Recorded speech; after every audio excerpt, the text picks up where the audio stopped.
Euh, on verra. Bezrat Hashem Boker Tov, Shavua Tov. Yom Rishon aujourd'hui. Un bon anniversaire à mon frère Sami Twitou qui fête ses 49 ans, je crois. 1er septembre aujourd'hui. Bezrat Hashem. Et puis, bon, Shavua Tov, tout le peuple d'Israël, à quelques jours de la fête cruciale de Rosh Hashanah. Bezrat Hashem. Question-réponse. En bref, je vous écoute. Première question. Alors moi j'ai une question, comment dirais-je, souvent tu nous fais des cours, comme quoi c'est pas très bien de parler dans la synagogue et ainsi de suite, et que la shrina s'en va. Alors la question que je me pose, tu dis qu'il faut prier en plus avec Minyan. Est-ce que le Minyan garde sa valeur, ou que la shrina s'en va? Alors, la question est, c'est vrai que très souvent, je demande aux gens de se taire dans la synagogue et que je rapporte le Zohar HaKadosh qui explique que quand on parle dans une synagogue, non seulement on perd son monde futur, et puis de qui plus est, la Shrina s'en va, comme c'est marqué dans le livre Kavayachar, où l'ange qui se tient d'ailleurs à la droite du Sefer Torah se retire, disant que si on ne respecte pas Hachem par la parole, alors il n'y a pas de Shrina dans la synagogue, il y a la Shrena. C'est sûr, c'est badouk, c'est prouvé et c'est marqué. Dans ce cas-là, tu poses la question, et c'est la vraie question que tu poses, alors à quoi ça sert de venir prier en minyan dans une synagogue? Qu'est-ce que fait le minyan? La différence entre avant et après, c'est la suivante. Quand tu viens dans une bête à Knesset et que tu te tais, ta prière n'a pas besoin de monter, Dieu est en face, c'est comme le mois de Elul. Dieu est en face de toi. Quand tu viens prier dans une bête à Knesset et que ça parle, la Shrina n'est plus dans la synagogue. Donc c'est à ta prière de monter jusqu'à Dieu pour pouvoir la rejoindre. C'est toute la différence. Ce qui fait que, entre prier à la maison ou prier à la synagogue, Vadaï qu'on prie à la synagogue car les murs de la synagogue sont empreints de Kedusha, bête à Knesset. Deuxièmement, si on vient à la bête à Knesset, au moins, si on vient à la synagogue, au moins qu'on ait le srout de pouvoir faire descendre la Shekhinah. Quand est-ce qu'on fait descendre la Shekhinah? Quand on se tait. Mais maintenant, si on ne s'est pas tu, alors mieux vaut quand même prier en minyan, parce que c'est la force des 10 qui feront monter la prière jusque devant Hachem. Alors le mieux à faire, c'est de venir prier à la synagogue en minyan et de se taire. Et voilà. Est-ce que le Minyan, si malheureusement on a parlé, il garde sa force, c'est ça qui touche pour faire monter ta prière? Parce qu'il la perd un peu quand même, si les gens parlent. Nachon, malgré tout, Dieu est le Rahman, on peut pas non plus... ça dépend aussi de qui on parle. Il y a des gens qui viennent à la bête à Knesset après 20 ans. Alors eux, après 20 ans, s'ils parlent, ce sont des gens qui ont un problème peut-être au niveau de la tête. Parce que j'ai remarqué, comme je l'ai dit hier d'ailleurs à une personne, qui au bout de si je ne m'abuse, 9e fois où je lui ai demandé de se taire, très gentiment, de façon très diplomate, à un moment je suis parti voir cette personne, je lui ai dit mais je comprends pas, il y a un problème dans la tête. On vous demande de vous taire et vous continuez. Sors. Tu veux parler? Sors. Tu veux rester ici? Tu restes. Les gens ont du mal, mais c'est pas parce que les gens ont du mal, les gens sont bien et les gens sont intelligents. Le Yetzerara ne lâche pas. Parce que cette Avera est tellement grande, qu'on est tellement, comment dire, on la prend tellement avec innocence, comme on pourrait dire. Il faut avoir un petit bout de papier pour bloquer ça. D'accord? Donc ça, c'est la première chose. Mais si par exemple ce sont des gens qui viennent de faire teshuva, alors la synagogue, ça devient un gan, et Dieu, il aime ses enfants. Alors ça dépend de qui est la personne. Si c'est une personne, ça fait pas tellement longtemps qu'elle a fait teshuva et qu'elle parle à la synagogue, alors celui-là, on lui dit, comme dit la Chassidut, Baruch Hashem, déjà il est venu à la synagogue, Baruch Haba, parle autant que tu veux toi, à ton niveau à toi. Pourquoi? Parce que tu viens de rentrer dans la maison d'Hachem. Alors comme un enfant qui vient de rentrer au GAN, il fait des bêtises, il parle, il connaît pas, et il demande le livre est à l'endroit ou à l'envers. Je sais même pas comment lire, heureusement qu'il y a le numéro en bas pour que je puisse voir comment il est. Mais si la personne est un fidèle et un habitué à la Beth Knesset, il est évident que il ferait mieux de se taire et vite apprendre l'éducation de la Torah. Voilà. Donc pour répondre à ta question, si on parle pas, t'as pas besoin de faire monter la prière, c'est la Shrina qui l'écoute directement. Sinon, tu es obligé de prendre l'ascenseur de l'ange qui s'appelle Sifra plus loin elle, qui s'occupe de la prière. Voilà. Question. Pourquoi, quand on fait Shema Israël, Oui. juste après, il y a la phrase Baruch Shem Kevod Marfuto Lamred. Et on a dit que quand on disait cette phrase, c'était aussi une annulation du nom de Dieu. Alors, pourquoi on annule le nom de Dieu si on fait Shema Israël? Non. Alors, la question, pour que les gens puissent comprendre d'abord où est la question, tu dis, pourquoi est-ce que quand on fait et que l'on prononce la phrase Shema Israël, Hashem Elokeinu, Hashem Echad, on prononce ensuite, à voix basse, je le précise pour toi, la phrase de Baruch Shem Kevod Malchuto Leolam Vaed. Et tu dis, mais ça annule le nom de Dieu. Absolument pas. Baruch Shem Kevod Malchuto L'Olam Vaed, ça n'annule rien. C'est simplement pris en ségoula dans le cas où une personne aurait prononcé une bénédiction en vain, pour ne pas laisser tomber cette bénédiction dans les mains de la Sitra Hara, parce que c'est une avéra de prononcer Stam, le nom de Dieu en vain, on cite la phrase des anges. Car qui prononce cette phrase de Baruch Shem Kevod Malchuto L'Olam Vaed? Les anges, qui ne peuvent la prononcer que quand les enfants d'Israël le prononcent. Et c'est pour cela que toute l'année on le dit à voix basse, parce qu'on ne les entend pas, nous, d'ici, les dire, ces bénédictions. Alors, on le dit à voix basse, mais le jour de Yom Kippourim, on devient comme des anges nous-mêmes, vêtus de nos talits tout blancs. On le dit à voix haute, car en réalité, le monde d'en haut et le monde d'en bas se marient. C'est le jour de Kippour. Et on est aussi bien comme les anges. On est main dans la main avec les anges, entre guillemets, puisqu'il n'y a plus d'anges accusateurs. C'est le seul jour de l'année où, à Satan, Gematria, le Satan, en Gematria, c'est 364. On sait qu'on est à 365 jours dans une année, car Kippour, il n'y a pas de Satan. Donc c'est un jour où on est comme les anges, on peut parler chofshi. Donc on dira à voix haute, Baruch, Shem Kevod Malchuto L'Olam Vaed. En deux mots, pour répondre à ta question n'existe pas. Pour la simple et bonne raison, c'est que bon Omar, on utilise, je dis bien on utilise cette phrase pour l'accoler à une bénédiction qui aurait été dite en vain. Mais quel rapport? On dit Shema Israël, Hashem Elokeinu, Hashem Echad, ça c'est nous. Et les anges répondent Baruch, Shem Kevod Malchuto L'Olam Vaed. L'image de Yaakov, qui, quand il était malade, il a demandé la maladie, ses 12 fils, entourant son lit, se sont expliqués Shema Israël, Ken, Hashem Elokeinu, Hashem Echad, Baruch, Shem Kevod Malchuto L'Olam Vaed. Les anges ont confirmé que les 12 tribus d'Israël étaient les 12 tribus qui étaient Kadosh. Baruch, Shem Kevod Malchuto L'Olam Vaed. Quand une personne dit la bracha en vain, qu'est-ce que tu dis? Baruch, le Baruch que tu as dit de Baruch Ata Hashem, Shem Kevod Malchuto, Shem, le nom que tu as prononcé en vain. Il est utilisé pour ça. Kevod Malchuto, il est pour le respect de la royauté divine. L'Olam Vaed à jamais. Ça veut dire qu'il y a toujours, mais même la bracha que tu as prononcée en vain, qu'elle tombe pas, parce que le nom de Dieu est toujours en hauteur. Il honore, ne serait-ce qu'un tout petit peu, parce que Dieu est tellement grand, la royauté divine. Aval, cette phrase-là est prise en ségoula pour, dans le cas où on a dit une bracha, en vain. Mais elle vient nullement annuler le Shema Israël. Pourquoi ne faisons-nous pas la Birkat HaChodesh? Sheila, qu'on m'a posé d'ailleurs hier. C'est pour ça que je souris. C'est une personne qui, sur la route, m'arrête hier et me pose la question. Et il me dit, pourquoi ne faisons-nous pas la Birkat HaChodesh? Alors, on sait très bien que chaque mois, on vient le dernier Shabbat et on prononce la Birkat HaChodesh. Et effectivement, ce mois-là, nous ne l'avons pas fait. La réponse est aussi simple que la question. C'est que c'est le seul mois de l'année où tu veux répondre? Il y en a un qui veut répondre? Non? Non, ce que tu dis, toi, c'est pour Tisha B'Av. On n'annonce pas le jeûne de Tisha B'Av. Je pense que tu confonds. On est d'accord? Il me dit oui. D'accord. J'essaie de rentrer dans vos têtes comme vous me répondez. Grâce à Dieu. La réponse est très simple. C'est que ce mois-là, c'est le jour anniversaire de la création de Dieu. C'est son mois à lui. C'est lui qui bénit ce mois, c'est pas nous. Tout simplement. C'est le mois où Dieu lui-même fait Yiratson, Ezrat Hashem, qu'on ait un bon mois. Question. Moi, je me pose une question. On est là pour ça. On le dit souvent dans le Sichot, bien sûr. El Melei Yosheva Sikel Hamim. Mais où, je voudrais qu'on explique l'explication de Mochel Abonot Amo Ma'arebe Rishon Rishon. C'est quoi ça? Non, je crois le deuxième cours que nous avons fait dans le Tomer Dvorah, je réponds à cette question, mais je vais y répondre quand même parce que je ne veux pas te refaire partir en arrière. Donc ta question, c'est pourquoi est-ce que dans les Selichot, ou le lundi et jeudi de toute l'année, nous disons El Melech Yoshev al Kisei Rachamim ou Mitnaeg Bachassidut Mochel Avonot Amo Ma'avi Rishon Rishon.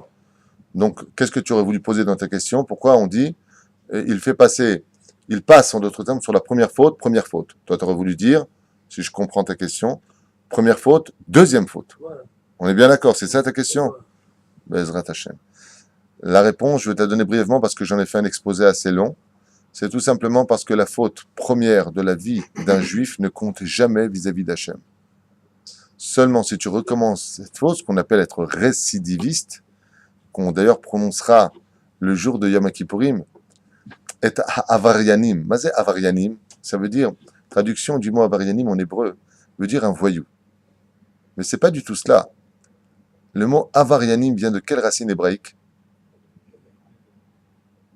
Ot pa'am over. Il revient sur ce qu'il a fait.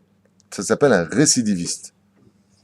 Alors, dans le judaïsme, quand une personne fait une fois une faute, Dieu l'ignore. La deuxième devient donc la première, puisque la première, elle n'existe plus. Seulement, si tu recommences ce que tu as fait, tu as redonné vie aussi à la première. Donc, les deux sont appelés comment? Première et première, c'est ce que tu viens de dire. Ma'avi Rishon, Rishon. Première. Donc, dans la faute originelle, quelle est la première faute qu'on ait remarquée chez lui? Il a mangé du Hatzadat, il a mangé le fruit interdit, entre guillemets. Donc, cette faute, elle compte? Non. Quelle faute donc est la plus grave? La deuxième, qui fut la première. Et c'était quoi? L'ingratitude. C'est la femme que tu m'as donnée.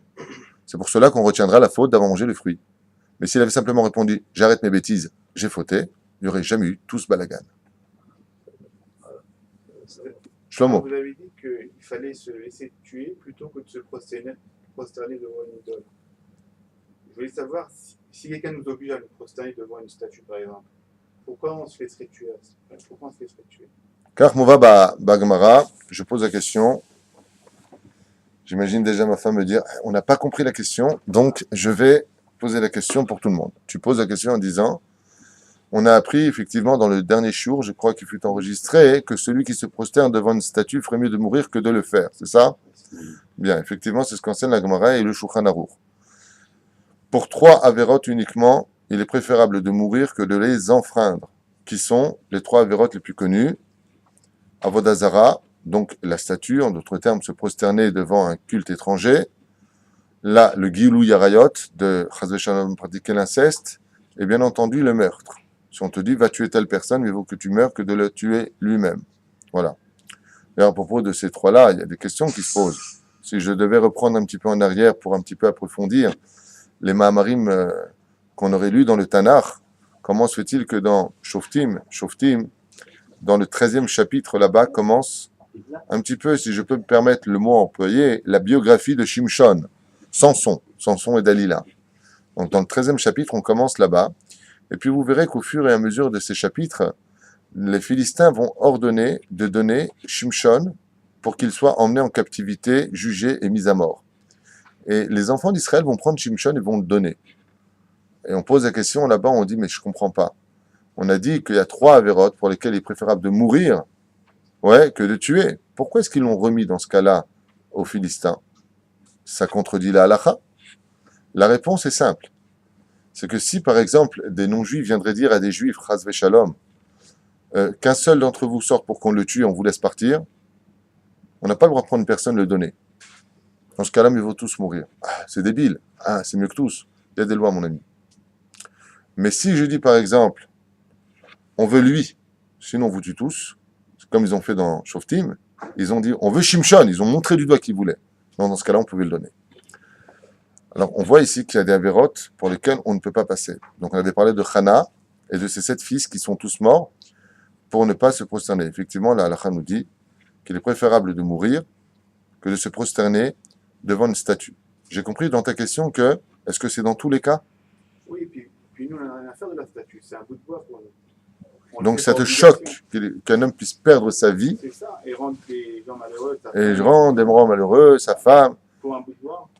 Pour un bout de bois qui serait mis là et on va se faire, mais ça racole, tu vois pas, on a baissé les genoux quelques instants. Bah oui, c'est ça. Ouais. Tu me rappelles l'histoire d'une femme qui m'a fait un scandale parce que son mari, il l'avait trompé et qu'il avait baissé racole couché avec sa copine, quoi. Et l'autre, tu dis, ça va, c'est pas grave, tu vois pas ce qu'il a fait. On peut tout banaliser dans notre histoire. Si on devait donner un peu plus de vie à tout cela, quand tu viens et que tu dis, mais cette personne, si elle meurt, sa femme et ses enfants vont être malheureux, tu sais ce qui se passerait après la mort, s'il l'avait fait. Sur Terre, ils vont être malheureux pendant combien de temps? 60 ans. Mais après la mort, c'est pour l'éternité. C'est toute la différence. La Torah, c'est pas un livre de contes de fées, c'est un livre de vérité. Il arrive des fois que pour des petits gestes, on y trouve des circonstances dramatiques. Prenons Hiroshima. Si je parle dans le domaine de banaliser un geste, appuyer à peine,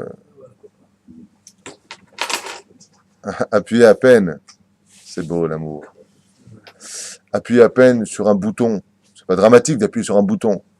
Bon, ça fait juste des milliers de morts et des générations qui ont malheureusement muté et déformé et ainsi de suite. Mais ça raconte, c'était un tout petit geste. De se prosterner pour une âme juive devant une statue, ce n'est pas moins grave que Hiroshima, même si le geste paraît à nos yeux banal. Seulement là où je te rejoins, c'est de quoi est-ce qu'on parle. Si maintenant on parle d'une personne qui est saoule, bourrée, débile, qui n'a pas de contrôle de sa personne, qui prend un revolver et dit « Vas-y, tu te prosternes, hein, parce que devant ça, autre chose, moi je m'en fous. Hein. » Donc ce qu'il a en fin de compte n'est pas pour la Amir et Datecha, c'est-à-dire qu'il ne le fait pas pour que tu changes de religion, pour que tu quittes l'Éternel, ton Dieu. Mais Stam, il te dit ça devant ça, comme il t'aurait dit devant autre chose, comme devant lui, comme devant n'importe qui, à la limite, même devant un Sefer Torah. Il s'en fiche. Stam, c'est un débile. Il veut que tu te mettes à genoux. Dans ce cas-là, ta question a lieu d'intervenir. Mais si cette personne a comme intention de mettre en application ta Emouna, et que Bémet, sa kavana, c'est que tu te prosternes devant lui pour bien montrer la supériorité de la Vodazara face à Dieu, mieux m'ouvrir 1000 fois que de le faire une seule fois. Mais lui, il n'est pas censé, ce type qui nous fait nous concerner. On s'en fout. Finalement, c'est pour lui qu'on va se laisser mourir. Toi, tu dis, mais dans ce cas-là, c'est débile de perdre sa vie pour un mec qu'on connaît à peine qui va nous faire ça. On est bien d'accord. Et qui t'a dit que c'est pas une épreuve de Dieu? Il y a marqué à Kol Mina Shamaim Chutz Mirat Shamaim. Tu fais tchouva dans ta question. Là, ce que tu es en train de voir, c'est la marionnette. Tu crois que quand Anna et ses 7 fils étaient face à l'empereur, elle a vu qui? Elle a vu l'empereur ou elle a vu la Shrina au-dessus? Il y a des épreuves et Dieu passe par des coupables qui se rendront coupables de leurs méfaits, mais l'épreuve vient d'Hachem. Donc en réalité, quand quelqu'un, Chaz Shalom, dit « mets-toi à genoux », ce n'est pas lui qui te dit « mets-toi à genoux », c'est une épreuve pour voir si Béhémet, tu es prêt à adhérer à cela ou pas. Il y a une histoire comme ça qui est très jolie, qui s'est passée pendant une conquête, où il y a 2 hommes qui ont été emmenés en captivité. Il y avait un juif et un goy, un non-juif qui ont été emmenés en captivité. Très jolie histoire comme ça qui répond un peu à ce que tu viens de dire. Et comment ça s'appelle? Ce goy, il travaillait, ce non-juif, il travaillait un culte idolâtre. Et il a dit aux deux, ou je vous coupe la tête, ou vous rentrez dans ma religion. Alors il est venu vers le goy et lui a dit, de quelle religion es-tu? Il lui a dit du dieu Dagon ou je sais pas quoi, un dieu poisson comme ça. Alors il lui a dit, ben moi je travaille le soleil, le dieu soleil. Alors prosterne-toi. Et il s'est prosterné. Il lui a dit, ok, mets-toi de côté pour l'instant. Il s'est mis de côté, il ne comprenait pas pourquoi le mot pour l'instant. Et quand il est venu vers l'autre, le juif, il lui a dit, prosterne-toi devant mon Dieu. Il lui a dit, je préfère mourir 10 fois et tranchez-moi 100 fois la tête que de me prosterner devant votre Dieu. Moi, j'ai un Dieu et je le servirai toute ma vie. Et je n'ai pas peur de la mort. À ce moment-là, le roi, quand il a vu ça, il a dit, tranchez-lui la tête à l'autre. Celui-là, je le veux avec moi. Je te ferai conseiller. Ils ont coupé la tête à l'autre, mais avant de lui couper la tête, l'autre, il a dit, mais je comprends pas. Moi, j'ai fait ce que vous m'avez dit. Et lui, vous désobéit. Normalement, même selon les lois juives, il est Chayamita. Il dit, comment tu veux que je mette à mon service un homme qui est prêt à trahir son Dieu? Pas plus forte raison un roi. Tandis que lui, il reste fidèle à son Dieu. Donc je peux prendre ton conseiller, c'est sûr qu'il ne me trahira pas. Et la différence qu'il y a entre l'un et l'autre, c'est que l'autre, il a écouté la parole de Hachem, et quand tu écoutes Hachem, tu t'en sors toujours vivant.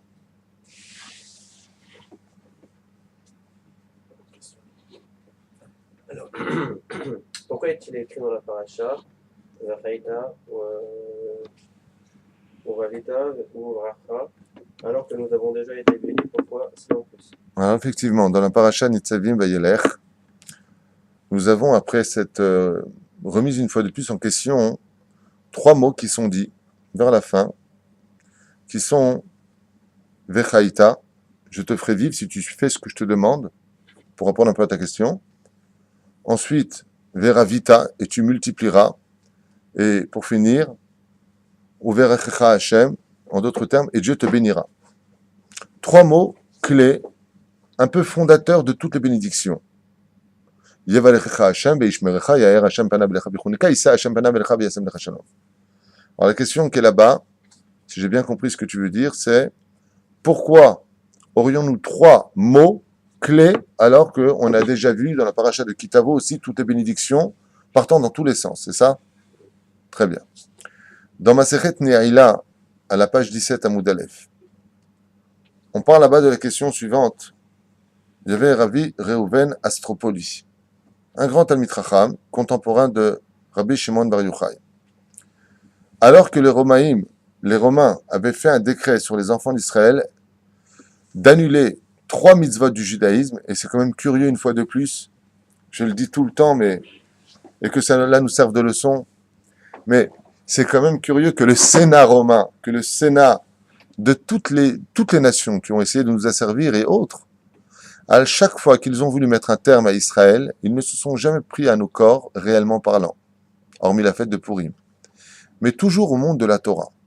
Je ne parle pas de la Shoah, bien sûr, mais toujours au monde de la Torah. Si vous voulez tuer les Juifs, il faut retirer la potion magique de ce peuple. Toutes les nations du monde savent, sans exception, que notre potion magique, c'est la Torah, sauf nous.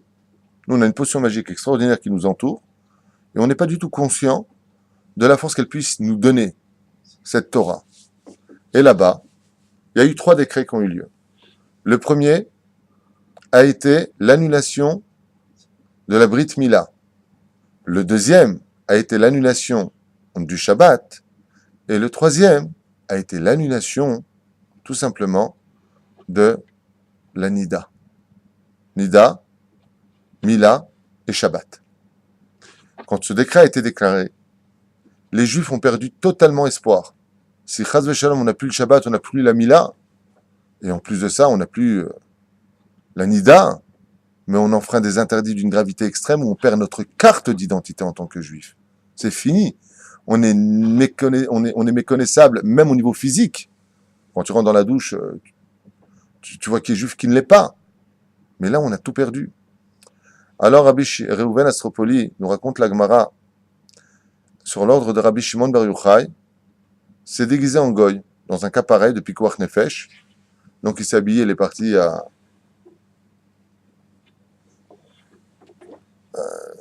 comment ça s'appelle, à Castroa et tout ça, il s'est habillé mode, petite chemise, petit pantalon bien serré, un peu fuchsia, mode, basket de Scooby-Doo, si vous vous rappelez.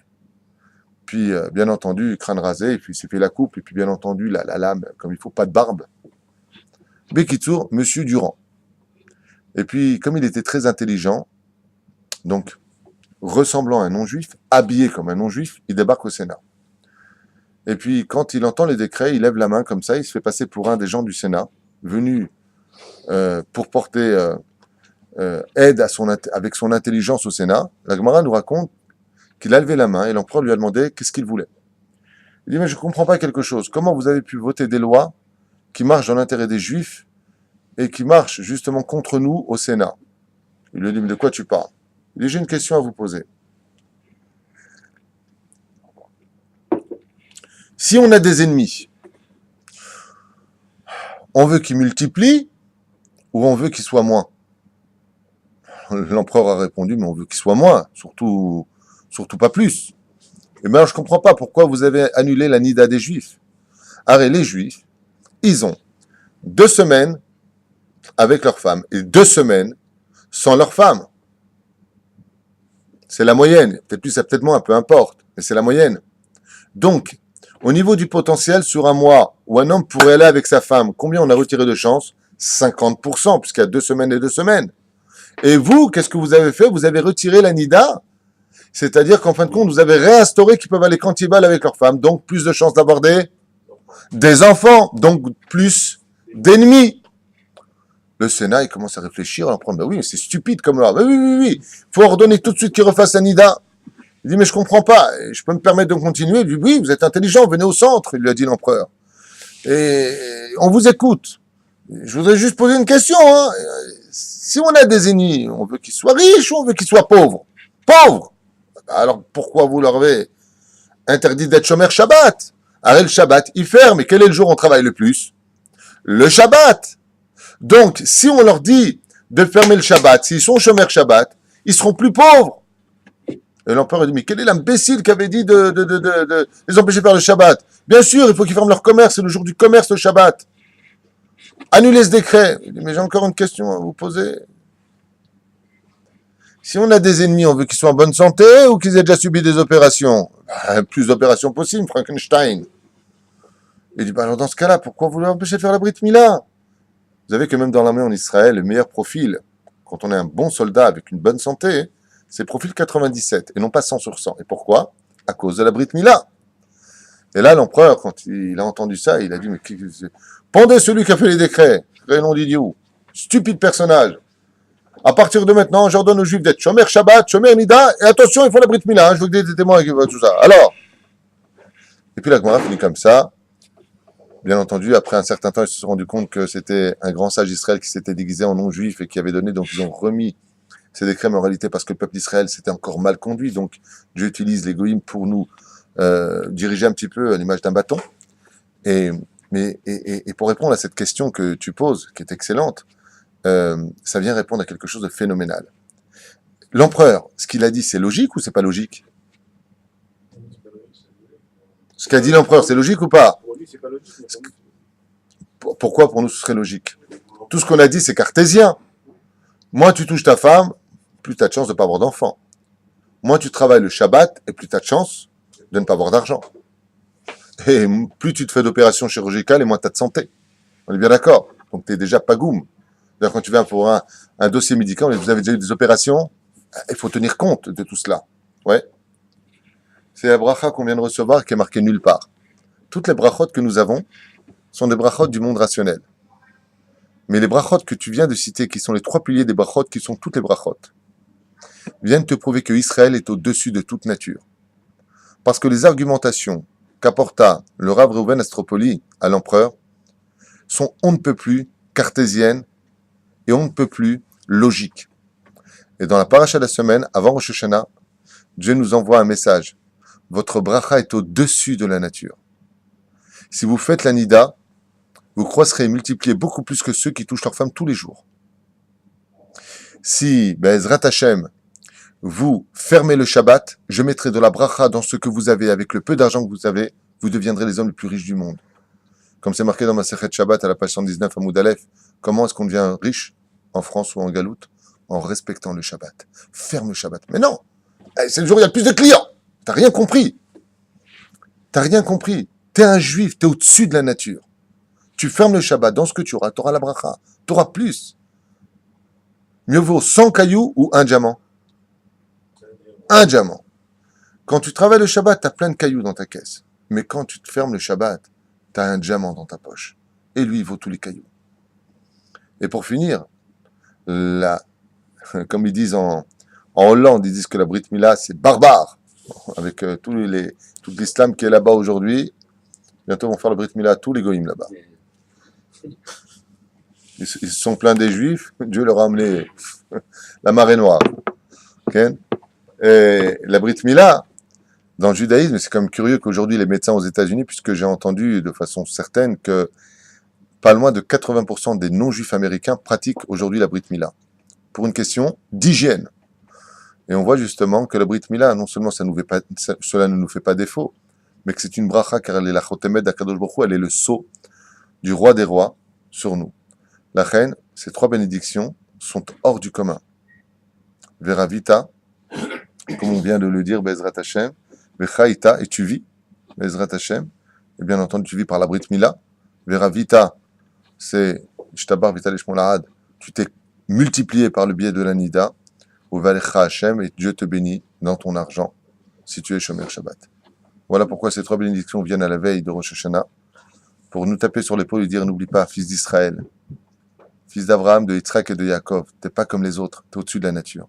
Normalement, quand tu donnes le maaser 10%, et que t'as 1000 shekels dans la poche, t'as combien? 900 shekels. Mais en réalité, t'as pas 900 shekels. T'as 1000 shekels. T'as rien enlevé. Seulement, tu viens de mettre la bracha dans tes 900 shekels, et tu feras avec exactement ce que tu aurais fait avec tes 1000 shekels.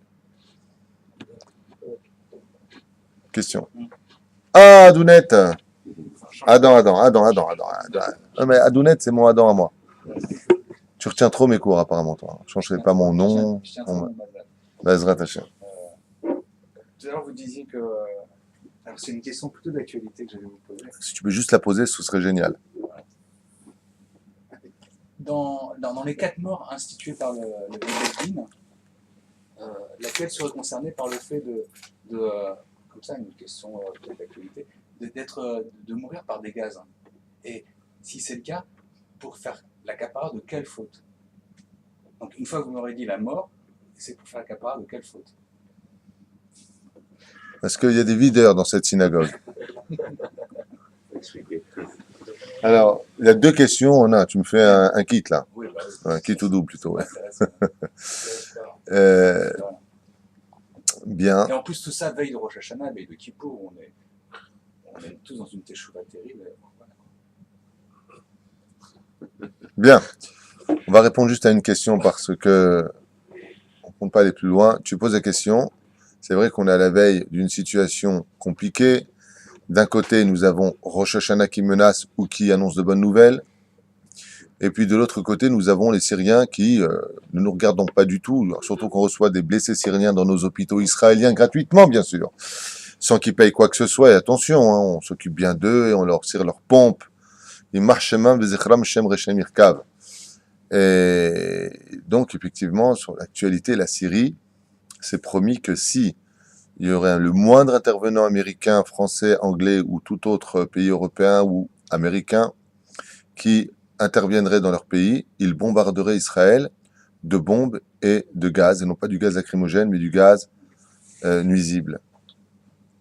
Et là, la question que toi tu me poses, c'est, et nous, si on meurt de gaz, on vient réparer quel truc des 4 morts du Beth Din, c'est qu'il a Serefa Erech Bechenek, c'est la question qu'il pose. Messieurs, éteignez l'appareil. Bien. Nous avons 4 méthodes Beth Din.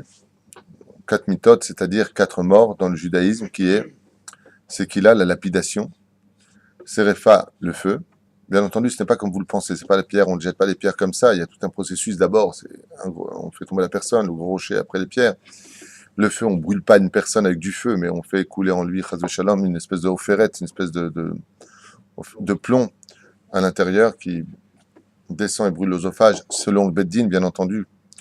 Et bien entendu, ensuite, qu'est-ce qu'on a? Chenek. Chenek, c'est strangulation et ereg par l'épée, tuer. C'est-à-dire, on tue la personne. Selon les 4 méthodes Beth Din qu'on a l'habitude de voir et de mettre en pratique. D'ailleurs, quand on va la veille de Yom Kippourim pour tuer le poulet.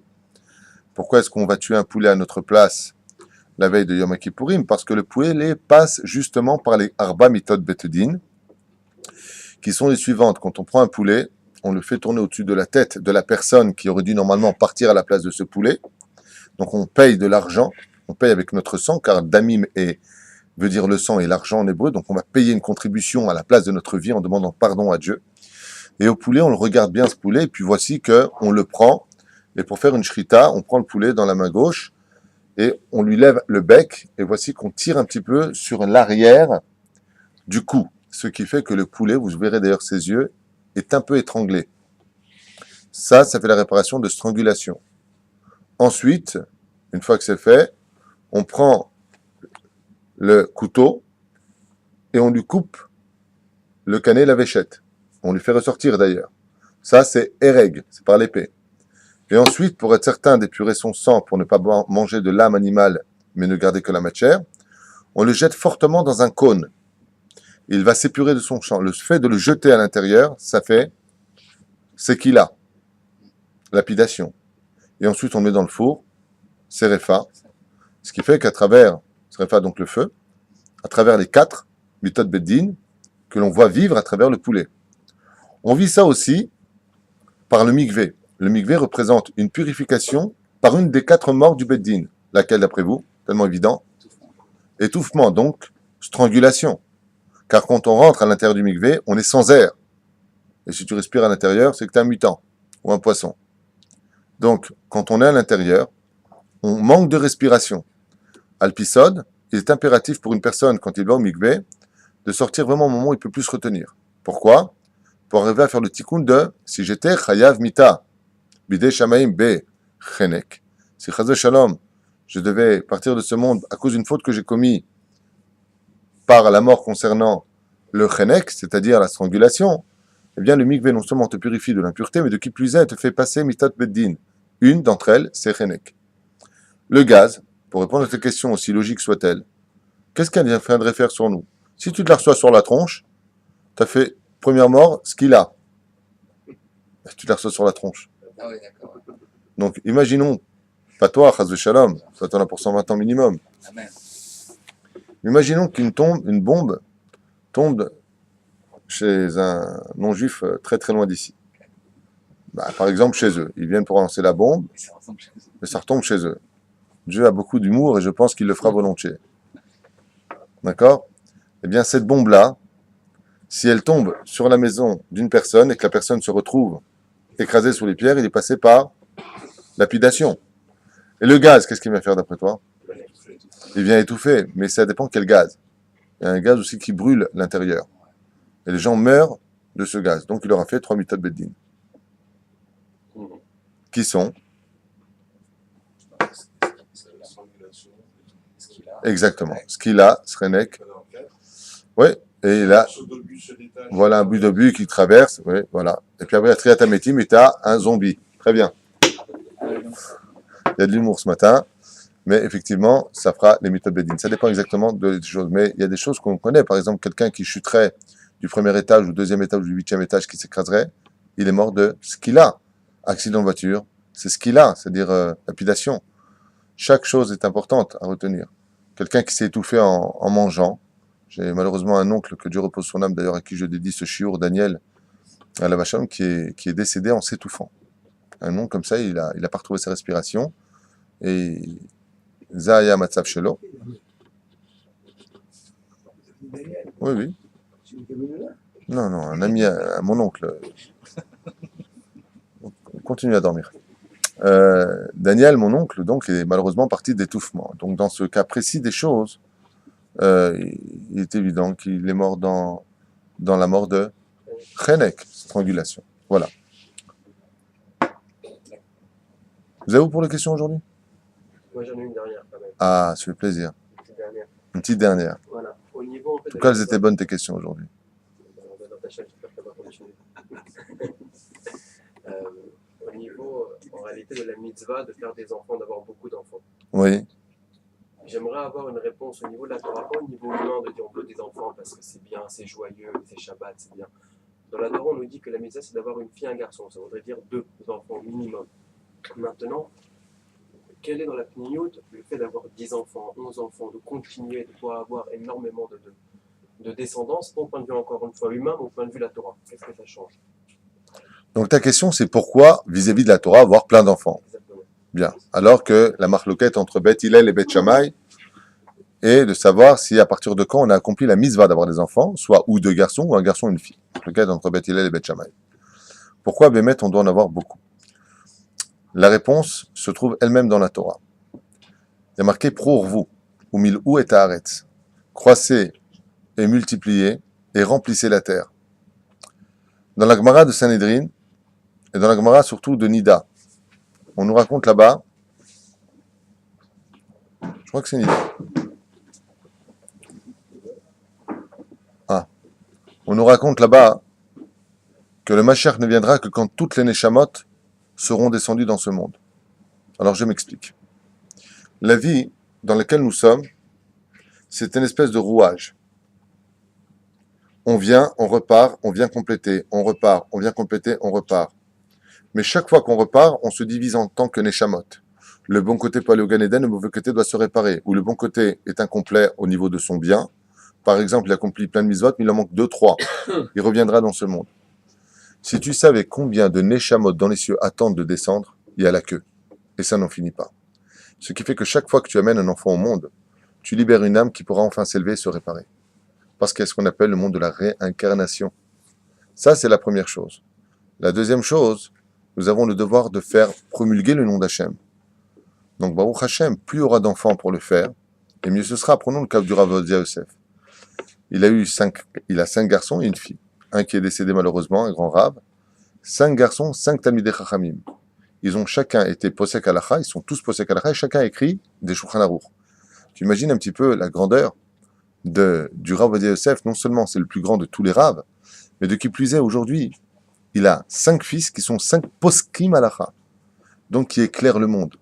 J'aimerais te poser une question. Quand tu regardes le ciel la nuit, tu préfères voir 2 étoiles ou plein d'étoiles?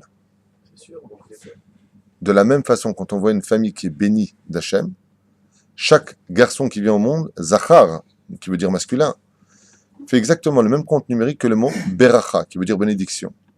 Quand on voit une famille nombreuse, comme ce fut le cas par exemple de Rav Papa, qui eut 10 garçons, 10 Talmidei Chachamim, tu peux être certain que cet homme-là est béni d'Hachem. Et tu verras que même dans les forces du mal, Aman lui aussi a eu 10 garçons qui vont être pendus. Pourquoi il a eu autant d'enfants? Parce que pour lutter contre la bénédiction, il faut multiplier l'autre côté. Regarde, si tu veux, au domaine politique. Nous avons en Europe la politique des Goïm venus de Esav, dit les chrétiens. Aujourd'hui, leur politique, c'est un garçon, une fille, un chien. Un garçon, une fille, un chat. Un garçon, une fille, un perroquet. L'islam, eux, ont compris une chose. La différence qu'il y a, c'est qu'ils les prolifèrent dans un but ultime qui est vraiment un intérêt personnel. Remplissez un maximum, qu'il y ait des Arabes partout. C'est le but, ils le disent, ils ne le cachent pas, c'est pas de moi, c'est eux qui le disent ouvertement. Eh bien, on voit qu'aujourd'hui, les historiens disent que sur le domaine démographique, dans même pas, enfin, eux ils disent 20 ans, pour moi c'est dans 2 ans, ils seront totalitaires et totalitairement musulmans. Bah oui, parce que les autres n'ont pas compris que la vraie bénédiction, c'est d'avoir des enfants. Le peuple d'Israël ne peut être un peuple dans ce monde que quand on est nombreux. Ça me rappelle d'ailleurs une blague. Il y avait un film à l'époque avec Louis de Funès, ça s'appelait La folie des grandeurs. Puis il voulait absolument être acclamé. Il dit olé, olé, puis olé. Et 2, 3 qui disaient olé. C'est pas joli. Akadosh Baruch Hu, il dit Rov Adrat Melech. Quand on vient pour proclamer le roi d'Israël, il faut être très nombreux. Donc c'est pas joli que Dieu il vienne avec un peuple si peu nombreux et nous on dit Shema Israël, Hashem ou Elohim ou des choses comme ça. Donc il faut refaire descendre toutes les Neshamot.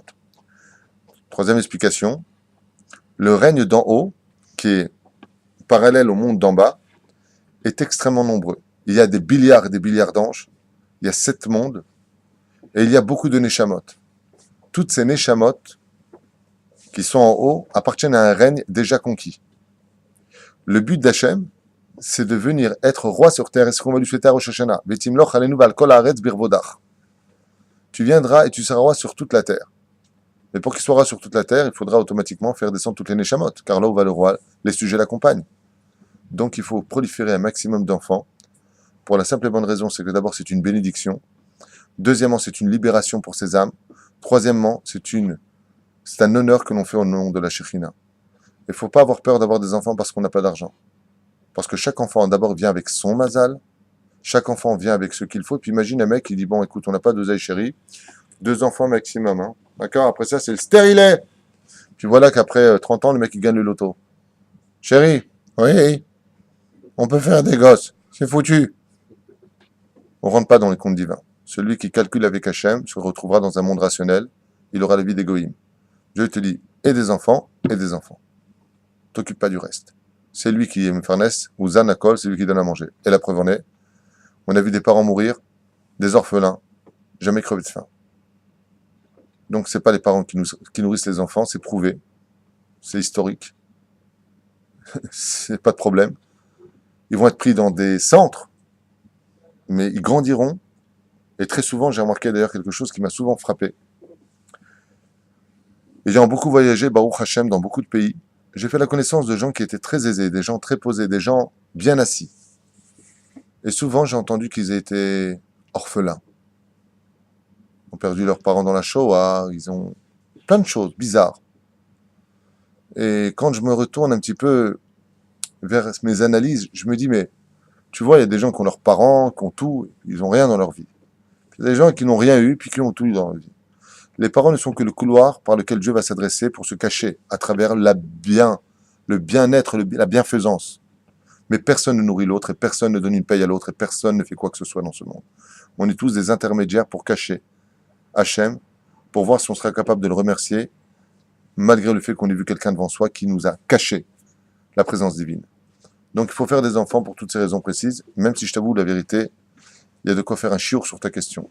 Un cours très important sur Bémet, pourquoi avoir des enfants, qui vont beaucoup plus loin que tout ce que je viens de te dire. Il est 9h, on va s'arrêter. Qui veulent des enfants Ah. et qui ne peuvent pas en avoir. Ça mène quoi? Ah, c'est encore une autre question. Il y a beaucoup de gens qui veulent avoir des enfants et qui ne peuvent pas en avoir. La Gemara dans Brachot, j'ai entendu. La bracha, Mina Shamaim. La Gemara dans Brachot pose la question et dit pourquoi est-ce que les femmes d'Israël, en parlant de Sarah, Rivka, Rachel et Léa, n'ont pas eu d'enfants, elles étaient stériles. Parce que Dieu aime la prière des tzadkaniot, des gens qui sont purs dans ce monde. Donc s'ils donnent tout, ils n'ont plus besoin de demander quoi que ce soit. Donc il y a ce premier aspect qui intervient au nom de la Gemara et qui dit que, voilà, cette personne-là se doit d'avoir tel et tel enfant, mais il faut d'abord qu'il le demande parce que j'aime les entendre pleurer vers moi, j'aime les entendre me dire papa, allez, je t'en prie de moi, s'il te plaît. Si je leur donne, ils vont plus en me demander, donc je les garde un petit peu près de moi. Ça paraît un petit peu sadique, mais Dieu fait ce qu'il veut, c'est le patron, et t'es pas content, t'as qu'à créer ton monde. Deuxième explication, c'est que des fois, Akadosh Baruch Hu, il attend que le couple vraiment désire un enfant pour placer en eux un amour tellement grand qu'ils pourront supporter l'épreuve. De quoi est-ce que je parle? C'est que dans ce couple-là, précis, l'homme et la femme, l'enfant qu'ils doivent avoir, par exemple, doit être autiste, pour des raisons qui sont cachées. Les autistes sont des enfants exceptionnels.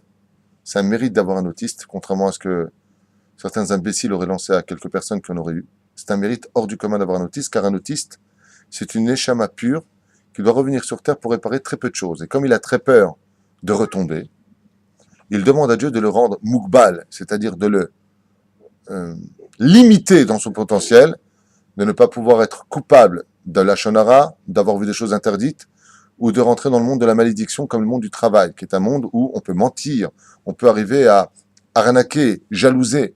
Donc il supplie Hachem, Ribono Shel Olam, si je reviens pour accomplir une seule chose, si j'ai tellement de mérite, rends-moi mukbal. Lui, il est heureux d'être autiste. La preuve en est, les autistes sont jamais malheureux. Quand ils crient, c'est qu'en général, il y a des avérotes qui sont autour et qui voient ce que nous, on ne voit pas, car un autiste, ça dépend du degré où il est à 80% spirituel et 20% matériel.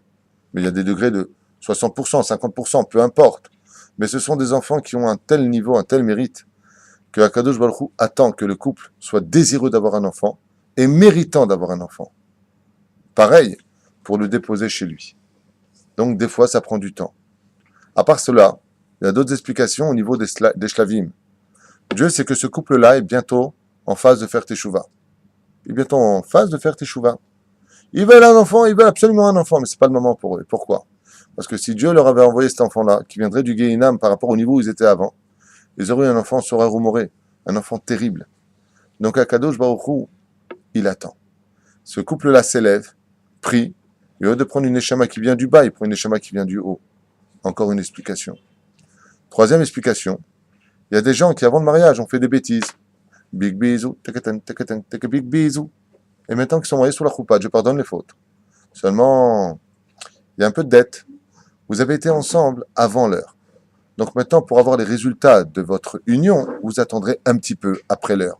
Que ce soit par une union interdite, la femme nida avant le mariage, ou par zera levatala, masturbation précoce, chazve shalom, qui se paye. Donc Akadosh Baruch Hu, il dit Habibi, tu t'es marié, je pardonne les fautes. Aval, malgré tout, attends un petit peu. C'est pour ça qu'il faut toujours avoir confiance. Parce que chaque enfant vient avec son heure et son temps pour réparer une chose précise, sous une étoile précise qui l'accompagnera toute sa vie, qu'on appelle le mazal. Et bien, Ezrat Hashem, le tafkid à nous, c'est de ne pas rentrer dans les comptes de Dieu en disant pourquoi tu ne me donnes pas, mais simplement de dire Ribono Shel Olam, Ezrat Hashem, que tu me donnes le mérite d'avoir un enfant. Ne juge jamais, parce que Dieu sait ce qu'il fait. Il y a des grands sages comme Rabbi Hanania ben Akashia Omer, comme on dit, ils n'ont pas eu d'enfants, parce que Dieu avait réservé pour eux tous les enfants d'Israël. Et c'est ce qu'il a dit, Ribono Shel Olam, je n'ai pas d'enfants. Il lui a dit, mais toi, tous tes enfants, c'est le peuple d'Israël. Le rabbi de Lubavitch n'a jamais eu d'enfants. Mais tous les enfants d'Israël sont un peu ses enfants au rabbi de Lubavitch, parce qu'il a ramené tout celui qui venait le voir, et même celui qui était loin de lui à la Torah. Et il a marqué que tout celui qui ramène une personne à la Teshuvah, c'est comme si que lui-même l'a fait. C'est marqué dans la Torah noir sur blanc à propos d'Abraham, de qui il est dit, dans la paracha de Lech Lecha. Vayavo Avraham im kol hanefesh asher asa becharan. Et Abraham vint avec toutes les âmes qu'il avait fait. à Haran. Mais on ne fait pas des âmes, on les ramène. Pourquoi tu dis qu'il les a fait? Parce que tout celui qui ramène un homme sous les ailes de la Shekhinah est comme si qu'il est son propre père. Donc tu vois que le rabbi, quand on dit qu'il n'a pas eu d'enfants, c'est le plus gros mensonge qu'on peut dire sur lui. Le rabbi est celui peut-être qui a eu plus d'enfants sur terre, car tout celui qui a fait tchouva par son mérite est le fils du rabbi de Lubavitch. Shalom Shabbat. D'accord.